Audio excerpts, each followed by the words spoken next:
Agora sim.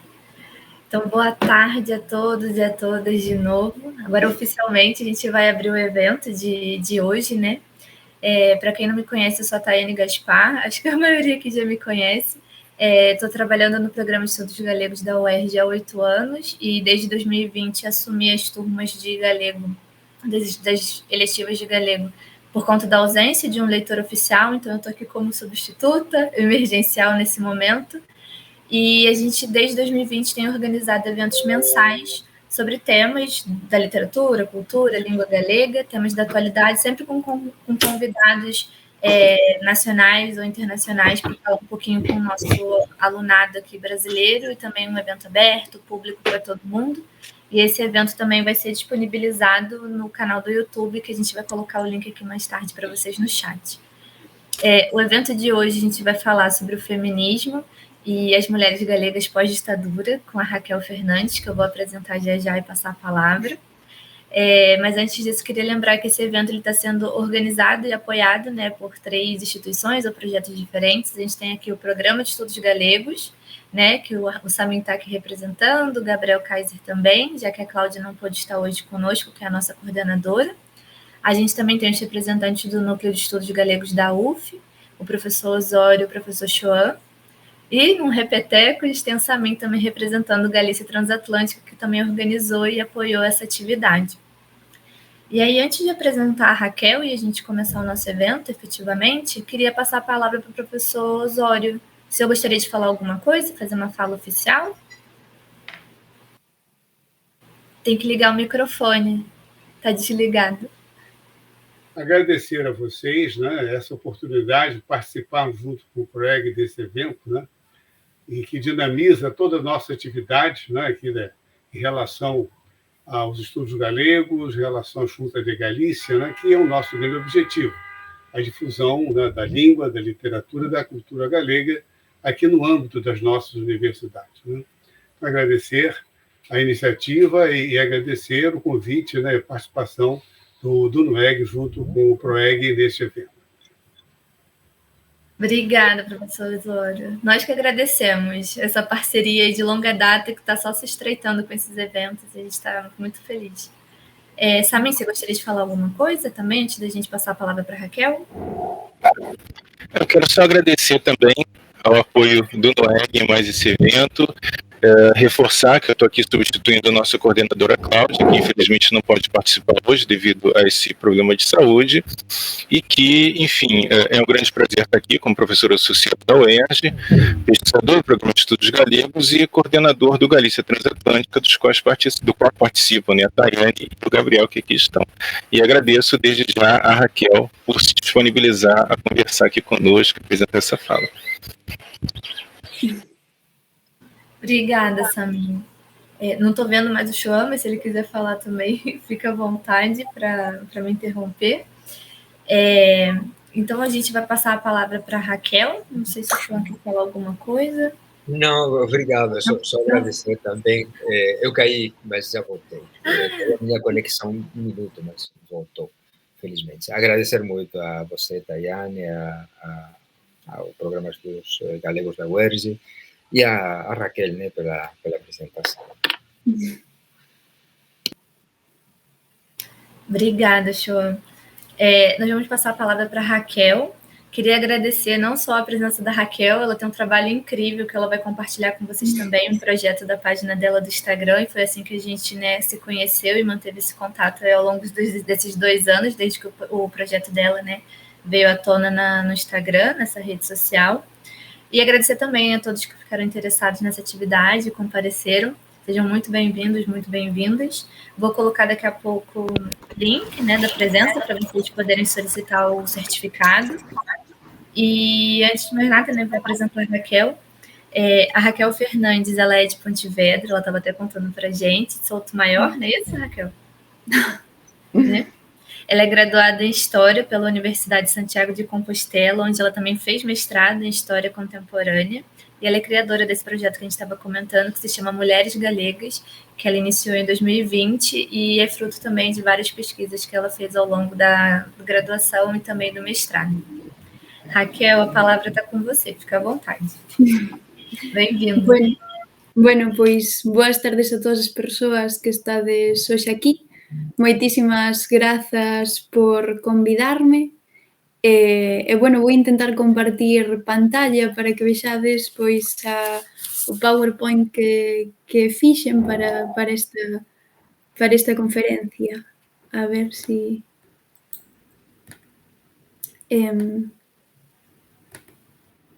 aí o sea, vedes a... Sim. Sí? Vale, o que pasa é que eu a vos non vos vexo. Sim, você vai perder o contato visual. Ah, Mas a gente vai se comunicando. Pode deixar que a gente vai fazendo essa moderação. vale, o sea que, vale, continúo entón. Bueno,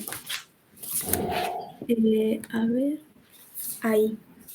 Bueno, pois hoxe estamos aquí para falar un pouco do devir do movemento feminista organizado durante a transición á democracia en España, no Estado español, pero para comprender mellor como se xestou este fenómeno social, compre retrotraernos un pouco unhas décadas atrás, concretamente o ano 1939, cando finaliza a Guerra Civil española iniciada polo bando sublevado contra un goberno democrático.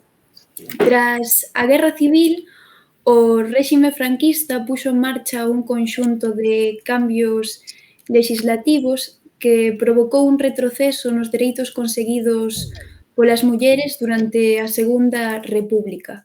Co establecemento da ditadura, dereitos como o matrimonio civil, o divorcio, o uso de anticonceptivos ou o aborto desapareceron. Ademais, restableceuse o Código Civil de 1889, é dicir, do século pasado, que contiña artigos discriminatorios como, por exemplo, os que dicían que a muller debía obedecer ao marido, a muller non podía dispoñer libremente dos seus bens, non podía comparecer por ela mesma nun xuízo ou non podía desenvolver actividades mercantís se non tiña a autorización do home. A ideoloxía nacional católica da ditadura defendía uns modelos de muller e de home completamente antagónicos e ríxidos que eran imprimidos nos individuos a través dun sistema educativo diferenciado. O modelo de masculinidade do réxime era o do home detentador da autoridade dentro da familia, que tiña dereito a desenvolverse libremente no espazo público e era o encargado de soster a familia economicamente. Pola contra, a muller era educada na domesticidade e na sumisión, sendo o seu destino pois casar e converterse en nai. Cara aos anos 60, a ditadura leva a cabo unha serie de cambios lexislativos motivados pois polo desarrollismo e o esforzo que se está facendo co fin de que crecera a economía española e tamén un pouco pois pola influencia que estaban tendo o resto de países occidentais nesta década. Por un lado, apróbase unha lei que posibilitou a incorporación da muller solteira ao mercado laboral, así como da muller casada, sempre cando esta tivera autorización do seu marido. A pesar desta lei, as institucións franquistas seguían recomendando ou seguían crendo que era mellor que a muller permanecera no fogar, a non ser que os ingresos do marido non foran suficientes para soster a economía familiar. Por outro lado, comezou a desenvolverse unha certa preocupación pola educación das mulleres, o que, unido a ese aumento do nivel adquisitivo das familias, provocou que aumentara o número de mulleres nas aulas de institutos e universidades. Ademais, nesta década tamén se aprobou unha outra lei, a Lei Xeral de Asociacións, que posibilitou que se comezaran a crear grupos de mulleres, é certo que con limitacións e con moitas dificultades, pero comezaron a aparecer espazos de encontro como as asociacións de amas de casa, as asociacións de mulleres separadas ou as asociacións de empresarias. O traballo asalariado supuxo para estas pois disfrutar dunha certa independencia económica e dunha vida que iba máis alá das 4 paredes do seu fogar. Ademais, a expansión da educación supuxo que estas xa non se conformaran con ese destino de ser nais e amas de casa, senón que se querían desenvolver noutros ámbitos da vida. Pouco a pouco, a medida que as mulleres iban gañando presenza no espazo público, foron decatándose de todas as inxustizas e discriminacións existentes, xa que os nimios cambios legislativos que levara a cabo a ditadura non supuxera ningunha transformación nun sistema e nunha sociedade machista e patriarcal. De modo que froito destas inxustizas, das discriminacións, tamén da intensa conflitividade social que se vivía nestas décadas, así como os ancellos de liberdade da poboación e os ecos que lograban chegar do exterior sobrepasando a ditadura, refírome pois ao Maio francés do 68, os movementos que houbo nese ano, a loita en favor dos dereitos civís nos Estados Unidos, a revolución dos cravos en Portugal ou a influenza dos movementos contraculturais. Froito de toda esta efervescencia do momento, moitas mulleres decidiron pois comezar a organizarse primeiro na loita antifranquista, dende a que en moitos casos deron o salto ao feminismo. As integrantes do movemento feminista, podedes ver en pantalla unha fotografía dunha asamblea feminista en Vigo, concretamente, se non recordo mal. Estas eran as integrantes do movemento feminista. Na súa maior parte, pois, procedían da loita antifranquista e militaban tamén en partidos políticos de esquerdas ou nacionalistas.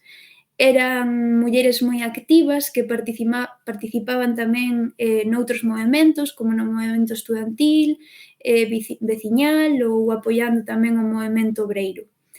Moitas das mulleres que eu entrevistei para facer este traballo comentábanme que foi un sentido primario da xustiza e de reacción contra a opresiva doutrina do réxime, da sección feminina e da educación relixiosa, o que lles fixo evolucionar cara a unha postura de oposición frontal á ditadura en favor da recuperación da liberdade e dos dereitos democráticos que lles correspondían tanto como mulleres como cidadás. No ano 1975, este ano é clave, xa que os movementos feministas estaban xerando tal impacto que unha organización como a ONU declarou este ano como Ano Internacional da Muller. Isto supuxo que os problemas das mulleres comezasen a porse sobre a mesa e comezaran a estar presentes nos medios de comunicación. A ditadura española subiuse ao carro e decidiu tamén organizar eventos con motivo desta data, eventos que deixou en mans da sección feminina. En contraposición, as feministas comezaban a organizarse na clandestinidade e organizaron as primeiras xornadas pola liberación da muller, que finalmente puidéronse celebrar grazas a que o ditador Francisco Franco morre en novembro e estas xornadas teñen lugar en decembro. A estas xornadas acuden unhas 500 mulleres de todos os lugares do Estado, tamén mulleres galegas, e a raíz de aí comezan a xurdir un montón de organizacións por todo o territorio da península. En Galicia vamos a ter fundamentalmente 4 organizacións. En primeiro lugar, naceu a Asociación Galega da Muller, que era unha asociación conformada por mulleres procedentes de diferentes partidos políticos de esquerdas, do nacionalismo, e tamén por mulleres independentes. O funcionamento desta asociación era asambleario, sen xerarquías nin cargos directivos, igual que os grupos de feministas radicais que naceran en Estados Unidos en torno aos anos 60. Nesta organización pretendíase que todas as mulleres opinaran e falaran sobre todos os temas, co fin de superar xuntas ese medo ou vergoña que moitas veces sentían nas organizacións sociopolíticas mixtas. O obxectivo fundamental era, pois, organizarse e intentar solucionar por si mesmas moitos dos problemas que nos partidos políticos non eran atendidos, non eran prioritarios. De modo que, en certa medida, estas mulleres tamén estaban un pouco en loita contra os seus compañeiros de militancia, xa que, por exemplo, os nacionalistas dicían delas que eran unhas aburguesadas e españolistas por ter relación con outras feministas do Estado e, ademais, eran unhas destructoras da nación.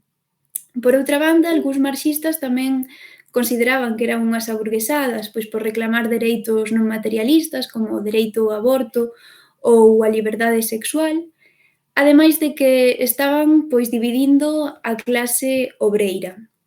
Por esta asociación pode encadrarse na terceira vía do feminismo porque mesturaba ideas procedentes do marxismo e do feminismo radical e defendía a loita feminista unida á revolución social, pero sen antepoñer outros obxectivos á loita feminista. É dicir, que lle daba prioridade á loita feminista porque entendían que un cambio de sistema, o sistema socialista, non traería por si só a emancipación da muller.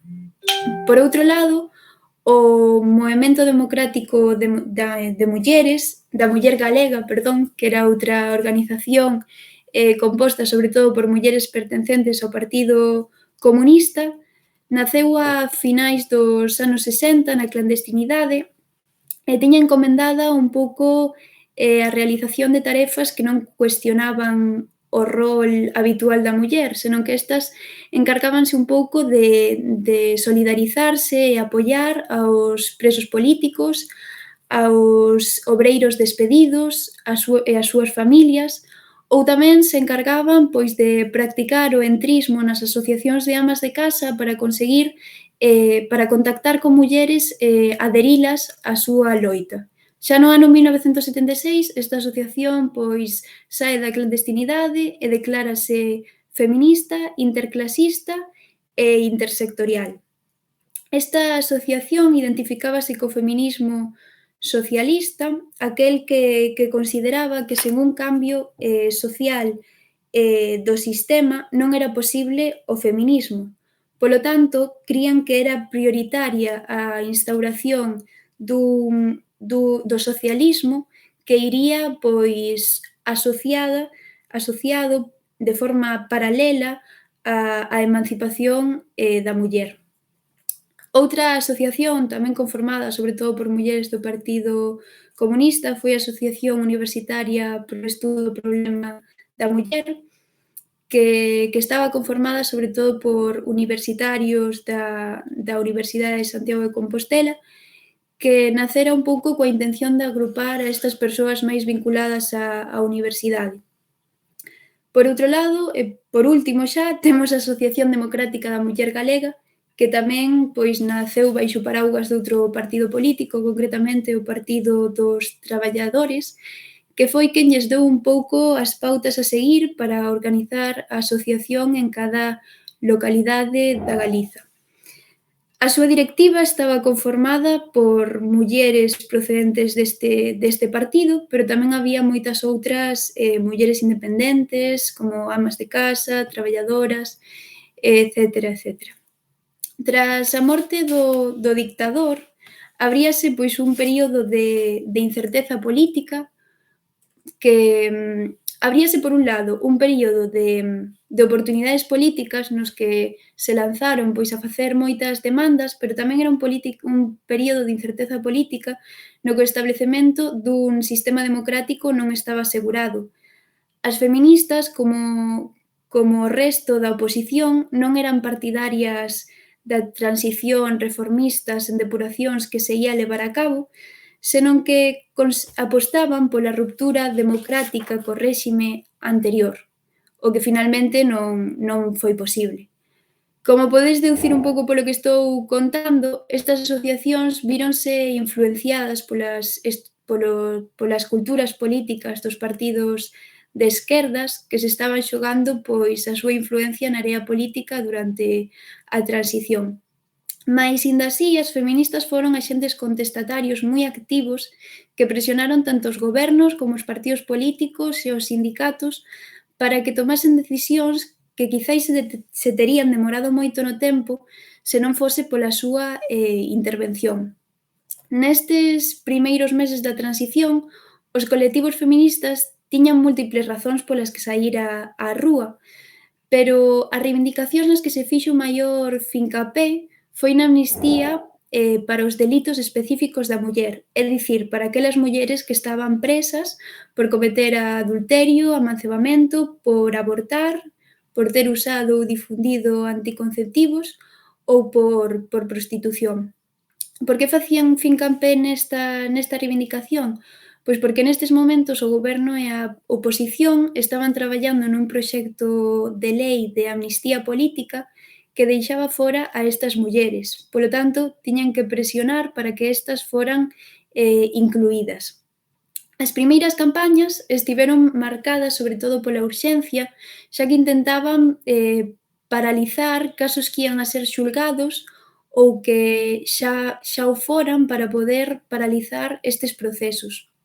En Galicia, a primeira manifestación tivo lugar a finais do 76, cando as feministas coñeceron o caso de adulterio de Emilia Díaz Búa, unha veciña de Vilagarcía que fora condenada xunto ao seu compañeiro a 6 meses de prisión e o pago de 100.000 pesetas cada un como indemnización ao seu marido.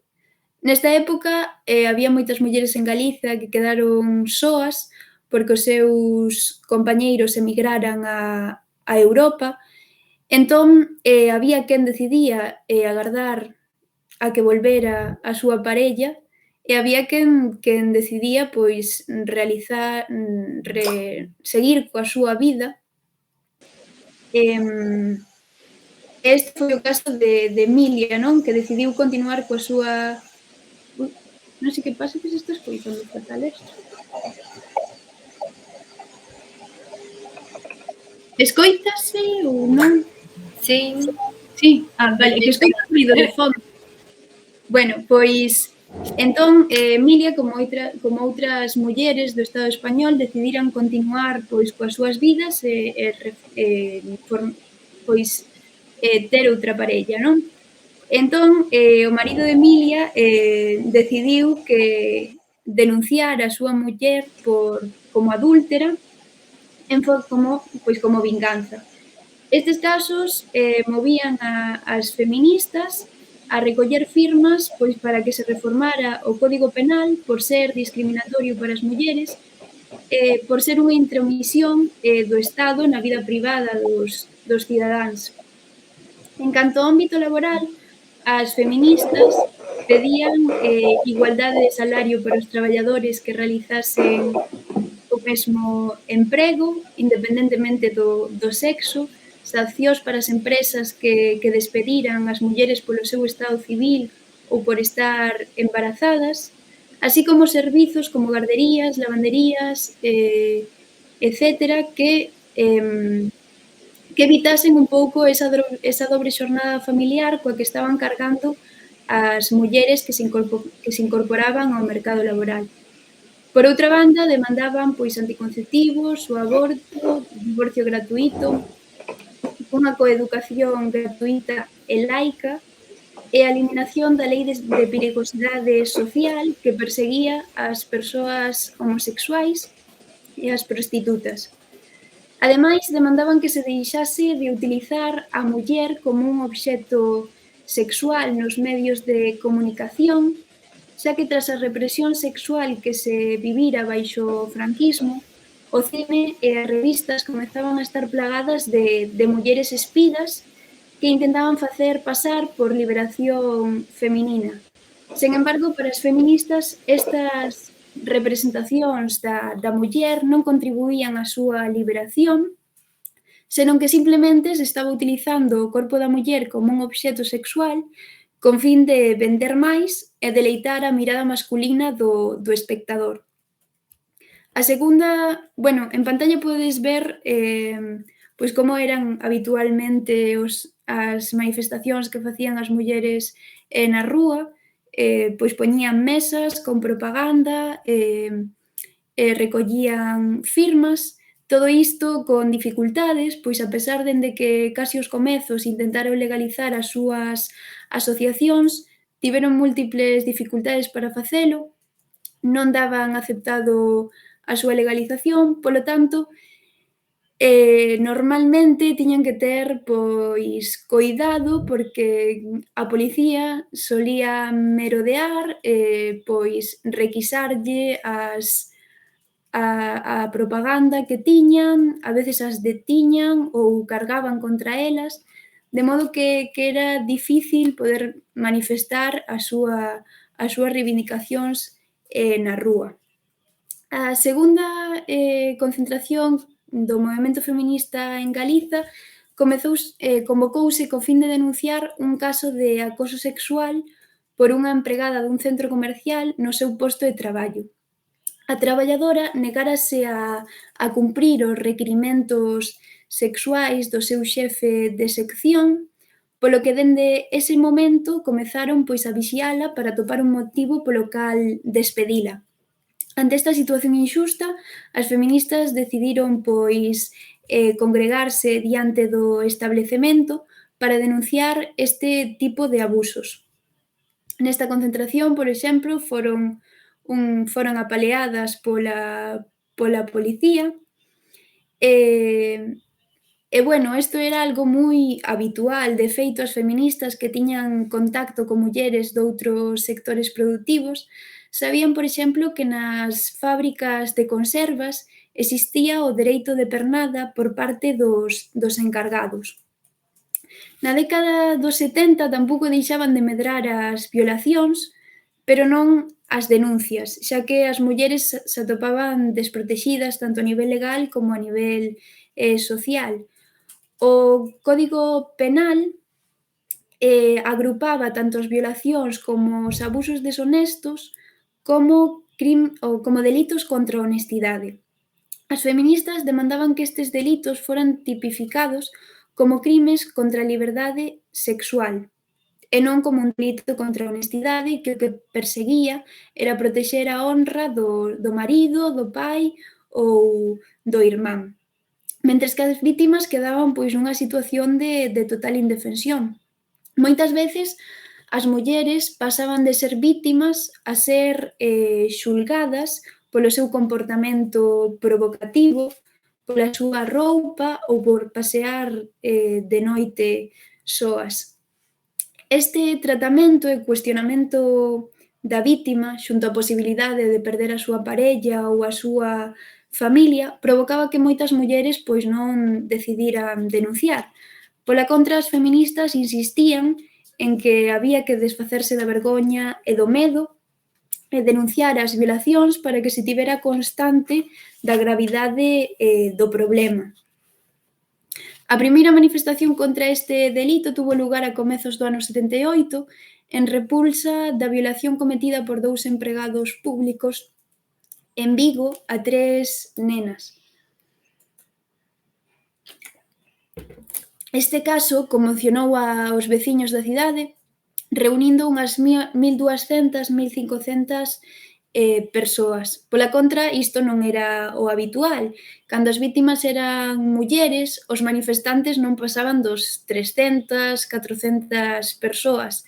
Por que? Pois porque mentres as nenas eran seres inocentes que non chegaban aos 9 anos, o resto eran mulleres adultas sobre as que caía a sospeita. Aínda así, estas convocatorias axudaban a sacar á luz as realidades que ata o momento permanecían silenciadas, xa que as mulleres tiñan medo e moitas consideraban que eran casos individuais que debían resolver na súa intimidade. Sen embargo, o movemento feminista soubo sinalar que non eran feitos illados, senón unha expresión de mulleres.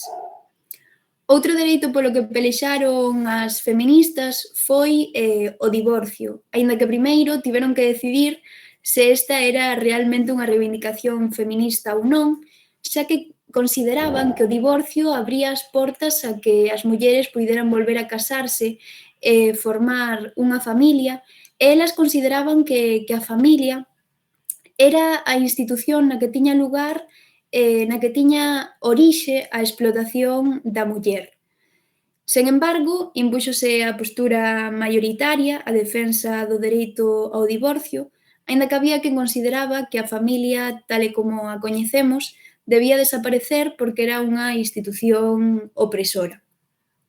A Unión de Centro Democrático, que era o partido que estaba no goberno, non estaba moi pola labor de facer unha lei de divorcio, mais tras moitas manifestacións elaboraron un proxecto no que se dicía que o matrimonio podería ser disolto por petición dos dous esposos tras 2 anos de sentencia de separación ou tras 5 anos de separación de feito, aportando causas.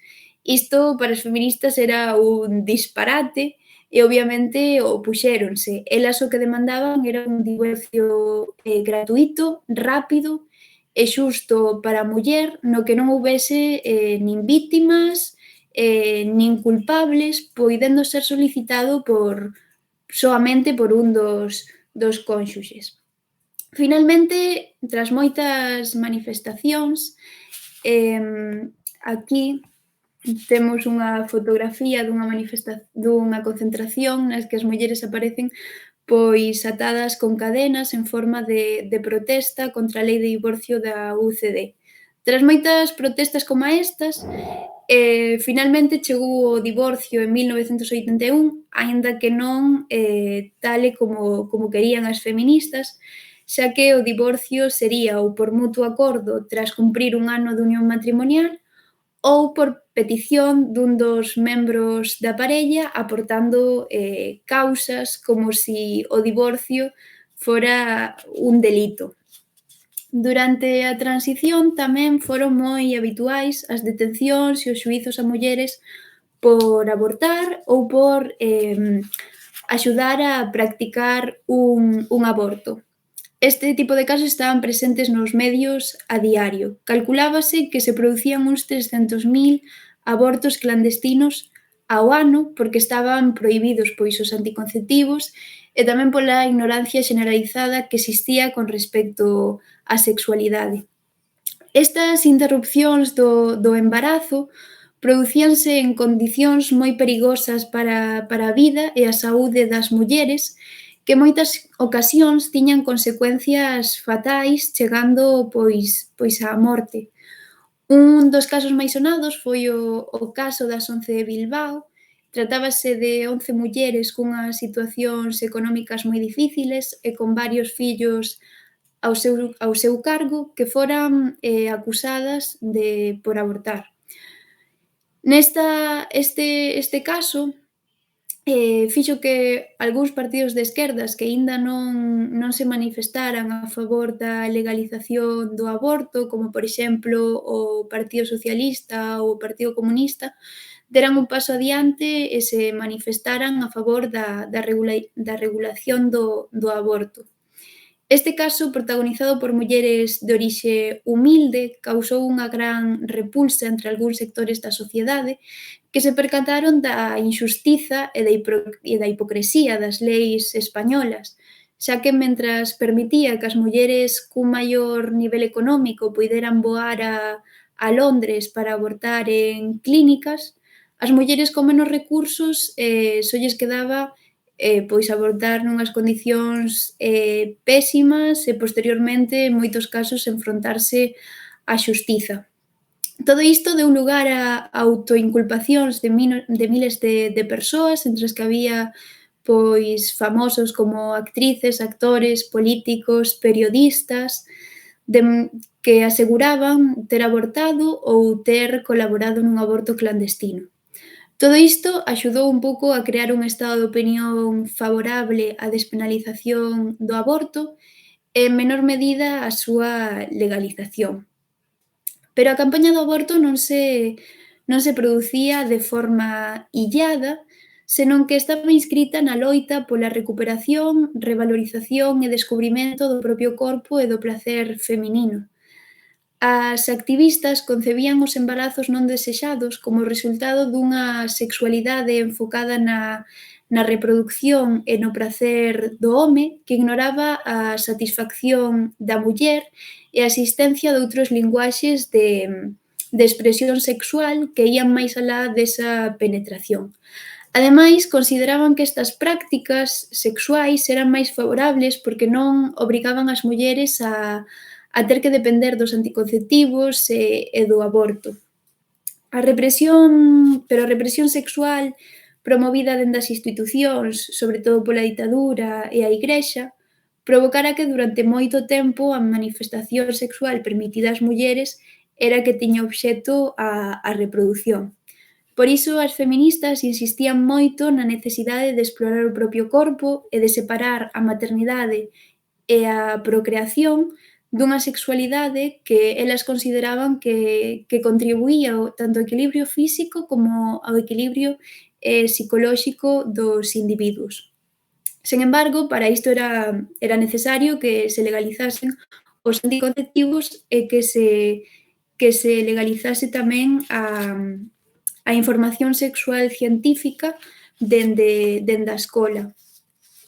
Pero os anticonceptivos pois non se legalizaron ata o ano 78, así como se eliminaron os delitos específicos da muller dos que falábamos antes, pero o aborto non será aprobado ata o ano 82, cando chega o PSOE ao poder. Mentres, as feministas tiveron que enfrontarse ás contramanifestacións organizadas pola extrema dereita e por algunhas asociacións de pais e nais que acusaban ás feministas de asasinas e difundían este tipo de cómics, sobre todo a saída das igrexas, na que se narra pois a historia de Juanito, ¿no? O sea, un feto, a historia deste feto de como realizaban as feministas o aborto. É un cómic bastante gore no que hai pois diferentes métodos, por exemplo, o método de succión coa especie aspiradora, o método cuchillo, a operación quirúrxica ou o recurso de solución de sal. Esta era o tipo de contrapropaganda que se facía das feministas. Pese a isto, durante todos estes anos, as feministas trataron de explicar a súa percepción do aborto, porque moitas veces as súas reivindicacións eran malinterpretadas por moitos sectores da sociedade. Unha das aclaracións nas que se insistiu moito eran que elas non concebían o aborto como un método anticonceptivo máis, senón como un recurso ao que a muller podería recurrir sempre que o resto de métodos de contracepción pois non lograran evitar o embarazo.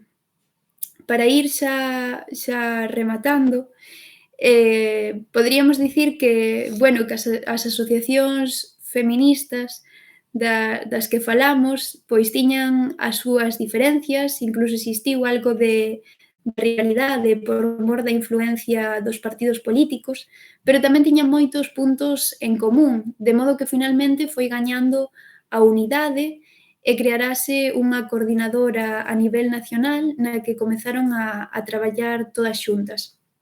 Tamén é certo que sin a tenacidade das feministas e a vinculación destas cos partidos políticos, quizáis a materialización das súas demandas tería tardado máis no tempo, xa que elas fixeron moita pedagogía dentro dos seus propios partidos, co fin de que os seus compañeiros adoptaran as súas reivindicacións e poder levalas pois ante ao Parlamento.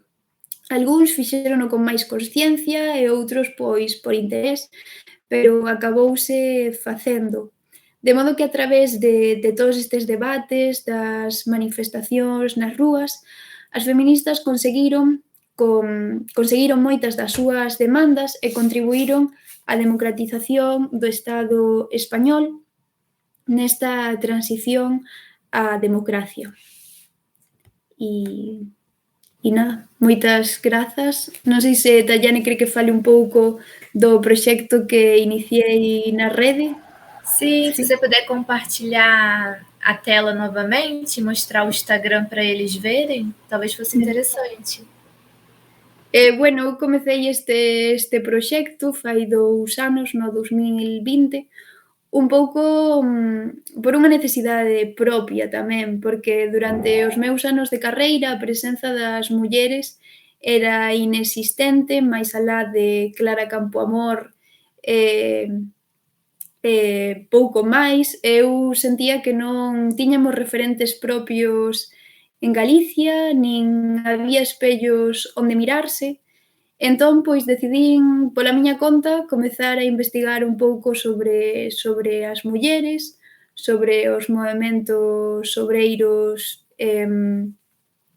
iniciados polas mulleres, e foi así un pouco como decidín, pois, comezar a compartir pois todo o que ia investigando a través da rede, porque creo que é un método bastante eficaz para que chegue a todo o mundo.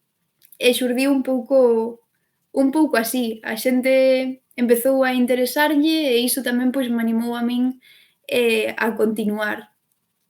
E iso é todo un pouco.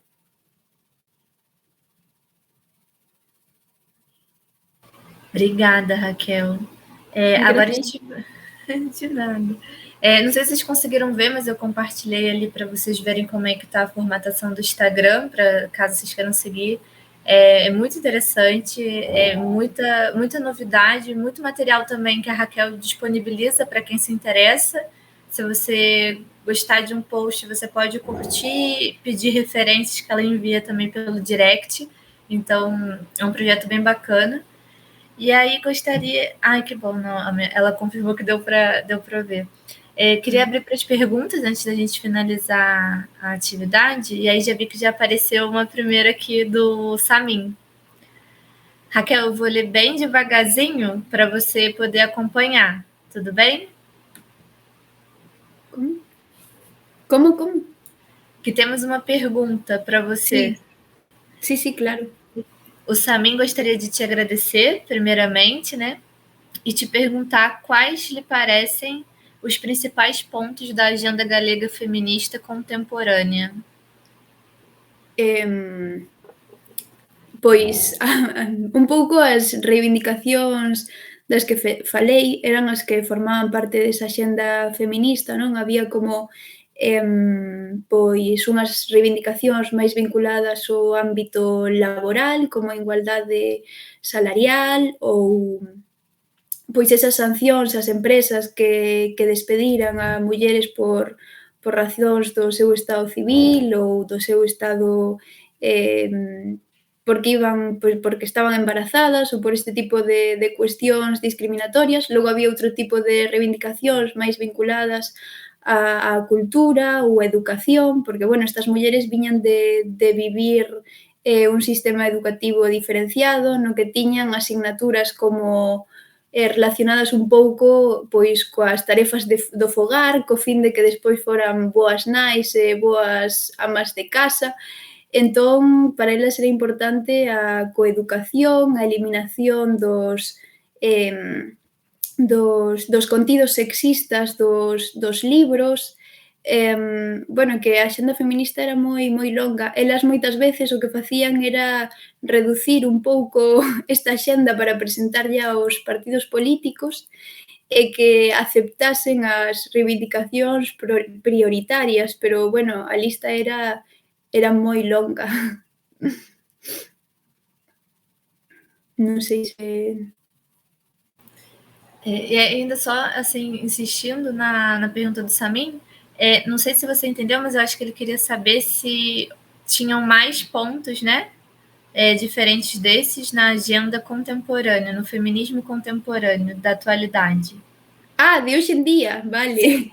É que entendín contemporáneo como na historia contemporánea, non? Hoxe en día, pois hai moitas cuestións tamén, non? Están os teitos de cristal, os suelos pegañentos tamén, os chans pegañentos, inda pois as tarefas domésticas siguen un pouco caendo nas mulleres. Por exemplo, a igualdade salarial sigue sendo outras das cuestións que todavía non se conseguiron. Tamén o aborto, pois en España, por exemplo, aínda hai dificultades para poder acceder a el. Ademais, hai bastante presión cando unha muller inicia ese tipo de procesos. Que máis? Non sei que... É que hai un montón de cuestións. Por exemplo, ahora mismo estou un pouco... É que estaba noutra onda, non estaba pensando na actualidade, pero sí que hai un montón de cuestións. As mulleres siguen sentindo medo ao saír a volver da rúa pola noite a casa, sigue habendo un montón de cuestións. Inda hoxe, aquí en Galicia, a comisaria de policía de Pontevedra dixo que a moitas mulleres lles gustaría, que xa lles gustaría a moitas mulleres que as violase un antidisturbios. Que todavía se digan dicindo esas cousas, pois é preocupante. Obrigada, Raquel. A gente tem mais duas perguntas, uma da Luísa e uma da Naomi. Aliás, estão aparecendo várias, mas vou tentar fazer aqui, acompanhar o chat.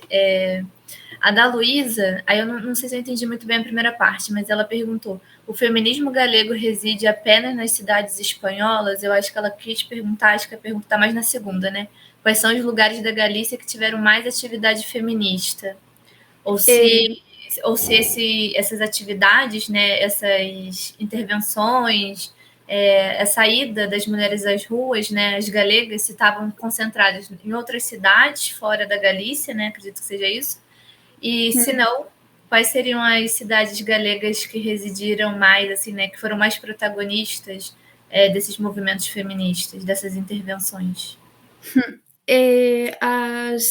As asociacións feministas realizaban pois a maior parte da súa actividade pois en cidades como Santiago de Compostela, porque ao final estaba vinculada pois a actividade á universidade, e tamén noutras grandes urbes, como por exemplo Vigo, na Coruña, un pouco no Ferrol, e tamén algo en Lugo, pero sobre todo Santiago, Vigo, Santiago, Vigo, sobre todo. Logo sí que é certo que intentaron, pois, algunhas asociacións intentaron un pouco establecerse noutros núcleos máis pequenos, pero o certo é que era complicado, a maior parte da actividade pois desenvolveuse nestas dúas cidades, realmente. Bueno, en Ourense tamén, que se me olvidaba, en Ourense tamén tanto a AGM como o Movemento Democrático da Muller tamén estuvo implantada en Ourense. A outra pregunta? A outra é da Naomi. Ela queria também agradecer a sua palestra, a sua comunicação, e perguntar se pelo passado de perseguição que compartilharam com a ditadura de Franco, se há alguma união ou intercâmbio dos grupos feministas galegos com os catalães e espanhóis. Pelo passado, non entendo ben a primeira parte que compartí, se polo pasado de persecución... Ela quis dizer sobre a questão da ditadura, né? Enfim, de como... Acredito que seja isso. Não sei se a Naomi gostaria de abrir o microfone, mas no sentido das comunidades autônomas, né, terem sentido mais essa perseguição da ditadura, e se haveria, então, alguma comunicação, algum diálogo entre o feminismo galego e catalão. Sí, o sea, as grandes xornadas que se foron facendo iban tendo lugar en diferentes cidades do Estado. Por exemplo, a segunda xornada, se non recordo mal, foron en Cataluña. Había unha rede moi extensa, as mulleres galegas desplazábanse a outros lugares e ali pois partillaban propaganda, libros, o sea que había unha relación bastante fluida. Logo chegouse a crear unha coordinadora a nivel estatal, concretamente 2, e logo ao final quedou unha sola, polo tanto, a unidade foi a maiores, non? E claro que sí, todas as dificultades que existían, pois as unían, e todas as reivindicacións ao final eran compartidas. Entón, a pesar das diferencias que puidesen existir pola influencia dos partidos políticos, ao final foise deixando a un lado en favor de conseguir pois as reivindicacións. Obrigada, Raquel. Nós temos mais 2, tudo bem? Sim, tudo bem. A próxima é da Laura. Ela perguntou qual é o lugar que ocupam as mulheres nos postos públicos. Perdão. Agora, pois hai de todo, non? O sea, en España, por exemplo, temos un presidente que é home. A ver, siguen existindo dificultades para que as mulleres cheguen a certos postos de poder. Por exemplo, no caso das investigadoras, non sei se Tayane pode comentar un pouco, pero no caso das investigadoras, ao avaliarse a actividade por sexenios, no caso de que ti queiras pois formar unha familia e ter fillos, pois ao final ese tipo de cousas penalízase porque non se ten en conta nin que haxa pois un permiso de maternidade, nin de paternidade, entón todas estas cousas suman e ao final os sexenios son necesarios para ser decana e despois para ser reitora, entón todos estes tipos de factores invisibles ao final pois penalizan un pouco máis as mulleres. Pero, bueno, eu non podería dicir cal é a situación agora mesmo, non? Se alguén quere dicir algo... Já estão aparecendo alguns comentários. A Maria falou que ainda pesa muito, né, a questão da conciliação. Eu tenho alguma questão aqui no chat. Enquanto isso, posso passar para a próxima pergunta? Porque nós temos mais 2. Sim? Sim, claro. A próxima é sobre as organizações e associações feministas ligadas à academia na Galícia. Se você poderia dizer quais são, onde elas estão dentro de Santiago de Compostela, né? Acredito, né, que seja situada ali em Santiago. Pois sí, houbo asociacións feministas vinculadas á academia. Por exemplo, en Santiago, os grupos que se foron establecendo, pois moitas das súas integrantes formaban, o sea, eran estudiantes da universidade, entón sí que había pois esa conexión. Por exemplo, o grupo do que falaba antes, a Asociación pro Estudo da Problemática da Muller, esa era concretamente unha asociación de universitarias, tamén de universitarios, porque era mixta, e sí que había esa vinculación coa universidade, e moitos dos actos que se celebraban en Santiago, pois celebrábanse nas aulas da USC, entón pois sí que había Mas e hoje em dia? Ainda existem essas associações? Você saberia citar alguma? Hoxe, pois hoxe a verdade é que eu cando estudaba na USC recordo que había unha asamblea de mulleres, había así como pequenos grupos, pero bueno, tamén había escisións como pasou con estas asociacións. Pero sí que hai grupos, agora mismo a verdade é que estou un pouco desconectada, pero sí que hai grupos cativos, non sei se agora pois se volveron a conseguiron mobilizar a máis xente,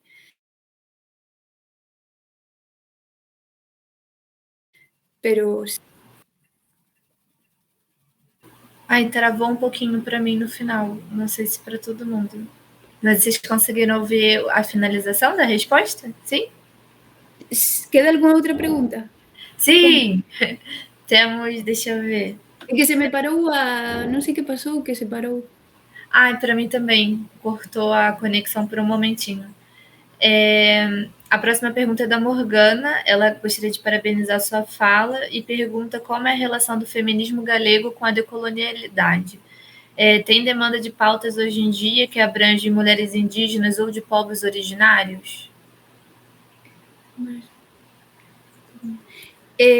Pois o movemento feminista era galego, era na súa maioría nacionalista, e consideraba que Galicia era unha colonia de España, do Estado español, e entón, pois podemos dicir que logo a súa relación cos movementos decoloniais, por exemplo, de América, pois nestas épocas que eu estudei, pois sí que vin pois unha certa identificación polo menos cos grupos de persoas racializadas nos Estados Unidos, co movemento polos dereitos civís, sí que había unha certa identificación e seguimento do que estaban facendo, pero con outros movementos non, estudando a documentación non atopei nada referido a iso. Obrigada, Raquel. E Morgana, se você tiver interesse, nós organizamos uma atividade, acho que foi em novembro de 2020, a Samir deve me saber dizer melhor, e a gente não falou especificamente sobre feminismo, mas a gente falou sobre racismo, e a gente conheceu uma série de entidades, né, instituições também, que falavam sobre a questão das mulheres também, o racismo, enfim. E a gente conheceu a Afro-Galegas, e uma outra que eu não vou me lembrar agora, talvez você também lembre, que era Terra... não me lembro agora. Você lembra, Samir, o nome da outra organização? Racismo?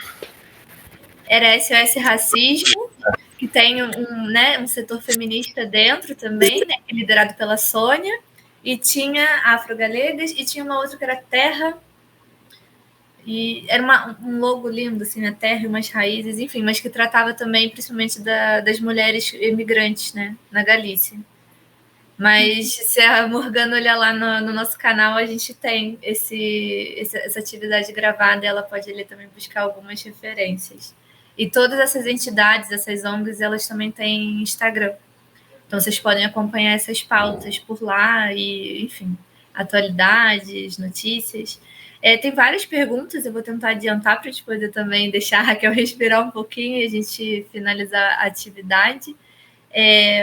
Vou ler sobre a pergunta da Naomi, que diz: hoje há mais representatividade feminina e feminista na política? Eu suponho que ela esteja falando diretamente, né, do caso galego.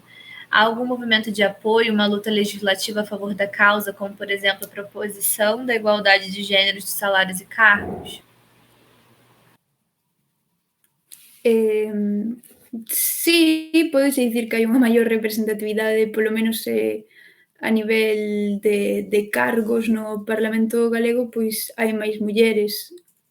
Por exemplo, que lidera a oposición no bloque nacionalista é unha muller, Ana Pontón, pero logo sí que hai un movemento das mulleres, a Marcha Mundial das Mulleres, que xurdiu creo que a raíz do 2008, e aí sí que se conflúen un pouco todas as asociacións feministas que existen en Galicia.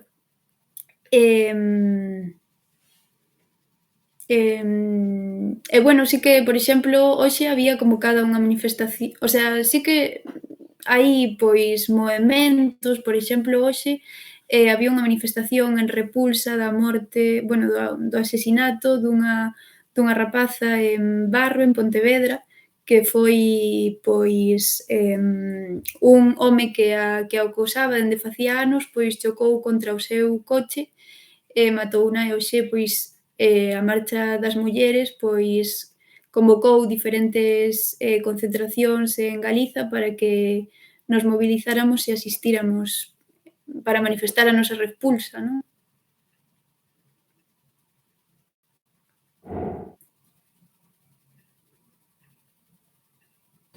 Bom, para a gente poder manter a dinâmica, né, e não passar também, ultrapassar o horário que a gente tinha previsto, eu vou ler a última pergunta, que é da Laura, tudo bem?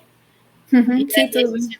Aí a gente sim, tudo bem. Encerramento oficial. Enquanto isso, eu vou colocar alguns links, né, já que tem, né, várias interessadas nessas pautas. Eu encontrei o nome dessa associação, que é Resistência em Terra Alheia. Eu lembrava que tinha alguma coisa de terra. Coloquei aqui no chat, e aí, enquanto a Raquel responde a nossa última pergunta, eu vou colocando outros links, se for do interesse de vocês, para vocês seguirem e acompanharem no Instagram. E a última pergunta, Raquel, é a seguinte: o que você pensa da necessidade de aí eu não sei o que significa, cupo feminino nas instituições, como existe na Argentina? Pois aquí sei que existe nalgúns partidos políticos, non? Non sei se algún de vos está máis informado. Por exemplo, no PSOE, creo que foi no Partido Socialista, foi un dos que comezou a ter estes cupos de postos para mulleres, non? Que penso eu? Bueno, penso que pode estar xustificado polos factores invisibles que frean as mulleres á hora de desenvolverse en certos ámbitos como o laboral, pero, bueno, non sabería, non teño unha opinión, pois, tajante sobre este tema. Obrigada, Raquel. Deixa eu ver aqui. Eu acredito que, se a gente pudesse, a gente ficaria ainda lendo mais algumas perguntas no chat. É sempre um tema muito interessante, ainda mais para o público brasileiro, né? Conhecer um pouco do movimento feminista na Galícia, que a gente acaba comentando um pouco nas aulas, mas que não consegue ver com a profundidade que merece, né? Mas queria te agradecer tanto pela sua fala, pela sua comunicação e também pela gentileza de responder todas as perguntas. Queria agradecer também aos assistentes e às assistentes, que foram super participativas, e é sempre bom. A gente não consegue manter, né, essas atividades mensais se não for pela assistência dos alunos, dos interessados, e sempre com boas perguntas, ótimas reflexões, e acompanhando a gente nas redes sociais também, que é muito importante, né, para a gente ter as visualizações no canal do YouTube e conseguir também gravar. E propagar também um pouquinho do que a gente faz no programa, junto com todas as instituições que apoiam e organizam junto. E aí queria passar a palavra final também para o Samin e para o professor Osório. Se o João quiser falar alguma coisinha também, fica à vontade. E aí a gente finaliza oficialmente a atividade de hoje. Bom, de minha parte, eu só quero agradecer mesmo, mais uma vez, a Raquel pela excelente fala. Muito obrigado, Raquel. Agradecer a todo mundo que assistiu. Agradecer ao Noeg, a parceria, mais uma vez, né?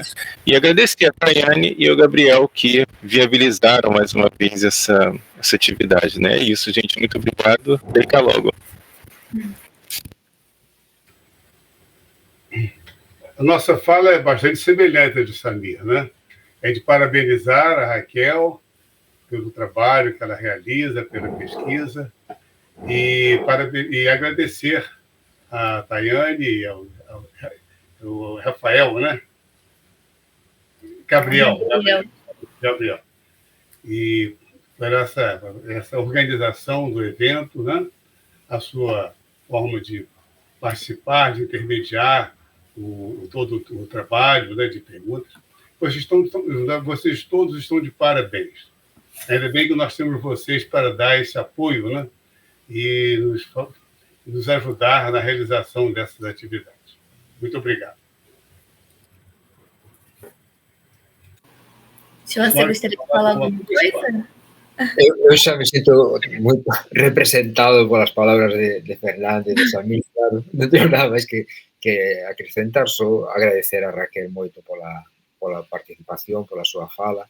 É moi importante, penso, en fin, termos este contacto, ¿no?, deste lado do océano, dos movimentos sociais, un pouco sentir un pouco o pulso da vida social tamén, ¿no?, na Galiza, en fin, a cuestión do feminismo que é fundamental. Penso que pola fala de Raquel, no, o que ela explicou o que significou o feminismo no fin, despois do franquismo, no, para facer comparacións coa realidade brasileira, no, que en moitos pontos, por exemplo, no aborto deles, no, a realidade é dramáticamente diferente, no, a violencia machista, etc. Entón, en fin, é moi importante, penso, facer ese tipo de interlocución, ¿no?, e ouvir a alguén especialista na materia, falar de como son esas loitas, ¿no?, do outro lado. Entón, eu agradezo moito. Bom, então é isso, pessoal. Agradeço novamente a presença de todos, a disponibilidade da Raquel também de estar aqui, ao Noeg, Galícia Transatlântica. E a gente se vê mês que vem com o próximo convidado também. Em breve a gente vai disponibilizar o cartaz, o link da inscrição. E a gente espera contar com todos vocês novamente. Até a próxima. Muitas gracias por tudo. Boa tarde, meu filho. Gracias.